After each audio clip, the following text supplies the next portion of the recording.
In the English language, there are different categories for types of questions. For example, questions that begin with WH, like who, what, where, when, why.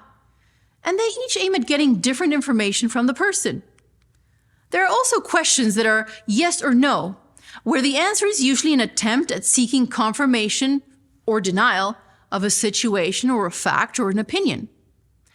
There's also rhetorical questions, for example, where the person asking the question is not really looking for an answer, but is looking to create a dramatic effect or make a point.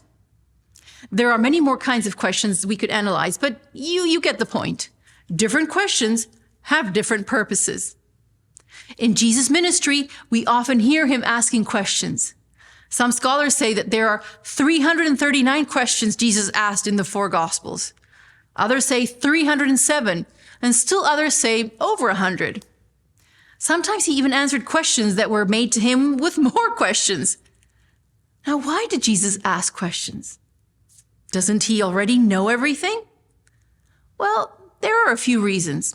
For example, for engagement, for connection, for reflection, to make an argument, to remind them what they already know, and there could be many more reasons.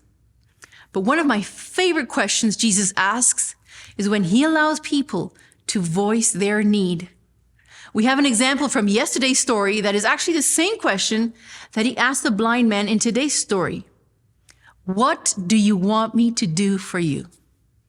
He had asked James and John that question, and now he was asking Bartimaeus. Was it a rhetorical question? No, Jesus was actually waiting for an answer. Did he not know the answer? Wasn't it pretty clear that if a person is blind, obviously he wants to see?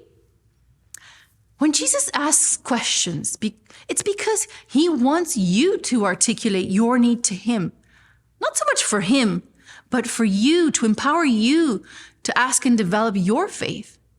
What do you want me to do for you? Ask and it will be given to you.